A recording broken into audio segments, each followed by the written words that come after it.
Hello दोस्तों, MGR technical पर एक बार फिर से स्वागत है। दोस्तों, हमारे पास है एक हेयर ड्रायर जो कि बालों को सुखाने का काम में लाया जाता है। और दोस्तों, ये अक्सर जाड़ों में ही यूज़ किया जाता है क्योंकि जाड़ों में ठंड ज़्यादा होती है और बालों को सुखाने के लिए इसकी आवश्यकता पड़ती है।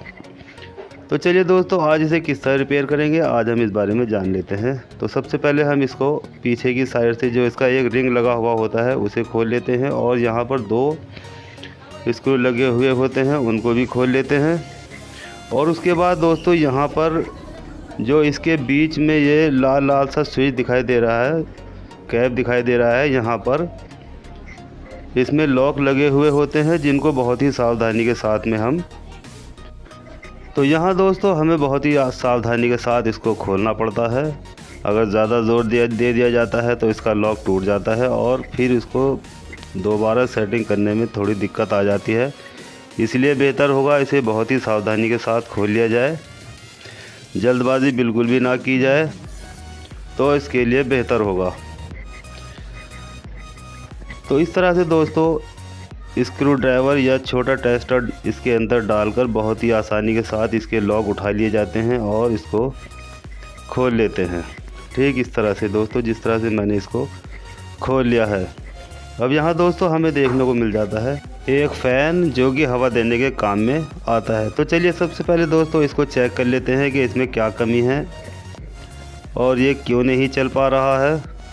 तो मैं लीड लगाकर इसमें देख लेता हूँ। ये मैं इसमें जो मेरा बोर्ड है उसमें अपनी सीरीज़ वायर लगा लेता हूँ और उसको चेक करता हूँ। तो यहाँ दोस्तों बाकी सब कुछ ठीक है, लेकिन इसका जो लीड वायर है वो ख़राब हो चुका है और जैसे ही मैं अपना लीड वायर लगाता हूँ तो ये फ़ैन हमारा चल जाता है। तो यहाँ दोस्तों हमें इसकी मेन लीड को बदल लेना होगा। अब चलिए दोस्तों थोड़ी सी समझ लेते हैं इसकी बेसिक इन्फॉर्मेशन, इसमें क्या क्या होता है उसको भी जान लेना बहुत ज़रूरी होगा। तो दोस्तों यहाँ हमें देखने को मिल जाता है एक फ़ैन जो कि हवा देने का काम करता है और अंदर आपको दिखाई दे रहा होगा इसके एक एलिमेंट जो कि हीट देता है, यानी गर्म होता है और इसका काम गर्म होने का होता है और इसकी गर्म हवा को बनाकर इस बाहर फेंकने का काम इस फ़ैन का होता है, जो कि बाहर हमें गर्म हवा बाहर की ओर फेंकता है। तो बाकी दोस्तों इसमें हो जाते हैं ये 2 स्विच जो कि एक एलिमेंट के लिए हो जाता है और एक फ़ैन के लिए हो जाता है, यानी फ़ैन को भी तेज़ किया जा सकता है और इसी के ज़रिए दूसरा स्विच है उसी के ज़रिए इसकी कैपेसिटी को भी बढ़ाया जा सकता है। और जो नीचे इसका एलिमेंट लगा हुआ है उस पर भी एक स्विच दिया गया है जिसको हम कम या ज़्यादा सप्लाई देने का काम में ला सकते हैं। और दोस्तों एक तीसरा स्विच इसमें हो जाता है जो कि ये बीच में होता है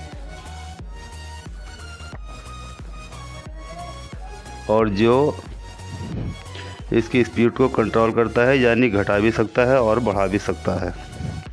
बाकी दोस्तों इसमें और कुछ नहीं होता है, ये सिर्फ यही इसमें 2-3 चीज़ होती हैं। 2 स्विच हो जाते हैं, एक एलिमेंट हो जाता है और एक इसमें छोटा मोटर होता है डीसी वाला जो कि एसी में कन्वर्ट किया जाता है और उसी के ज़रिए दोस्तों ये मोटर घूमती है और जो एलिमेंट गर्मी या हीट बनाता है उसको ये बाहर फेंकने का काम करता है। ये बीच में दोस्तों एक छोटा स्विच होता है जो कि कंट्रोल करता है, यानी कि हमें कम या ज़्यादा हवा गर्म इसको देने का काम करता है। तो चलिए दोस्तों अब मैं एक नई लीड इसमें लगा लेता हूँ, यानी कि जो पुरानी लीड थी वो ख़राब हो चुकी थी। अब इसकी जगह पर मैं एक नई लीड लेकर आया हूँ जो मैं इसमें पुरानी को निकालकर इसकी जगह इस नई लीड को लगा दूँगा। तो इसके दोनों सिरों को दोस्तों इस तरह से छील लेंगे, यानी इसका जो पीवीसी है उसको उतार लेने के बाद यहाँ पर हमें एक इसमें गांठ लगा लेनी होगी ताकि ये बिल्कुल भी खिंचावट इसमें ना हो और लीड हमारी बिल्कुल भी ना टूटने पाए। अब इसके बाद दोस्तों जहाँ से हमने इसके कनेक्शन काटे थे, यानी जहाँ पर हमारी पुरानी लीड वायर लग रही थी उसी जगह पर हमें इसको इसी तरह से लगा लेना होगा। आप चाहे तो इसमें आयरन से भी टाँका लगा सकते हैं और चाहे तो इसमें इस तरह भी जॉइंट लगा सकते हैं। जिस तरह से मैं इसमें जॉइंट लगा रहा हूँ ऐसे भी लगा सकते हैं, और अगर आप चाहें तो इसमें आयरन और सोल्डर की सहायता से टाँका भी लगा सकते हैं। ये ज़रूरी नहीं कि इसमें टाँका ही लगाया जाए, अगर इसमें इतनी गुंजाइश है तो इसे इस तरह से भी जॉइंट किया जा सकता है।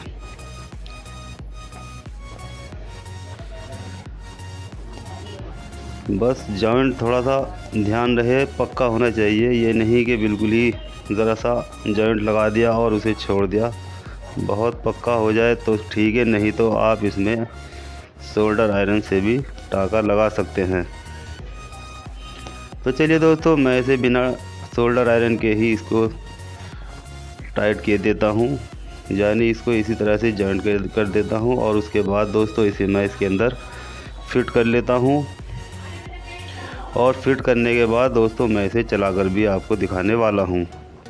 तो चलिए अब मैं इसे जल्दी से फिट कर लेता हूँ। तो यहाँ दोस्तों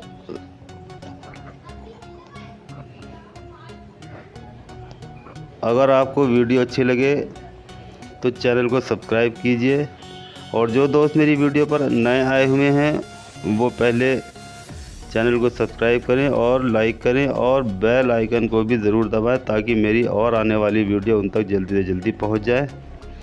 तो चलिए दोस्तों, मैंने इसको फिट कर लिया है और अब मैं इसे बोर्ड में लगाकर देख लेता हूं। और ये बिल्कुल, ये देखिए मेरा बल्ब ग्लो कर रहा है, यानी अब ये बिल्कुल सही कंडीशन में काम करना शुरू कर चुका है। तो दोस्तों यहाँ मेरी वीडियो पूरी हो जाती है।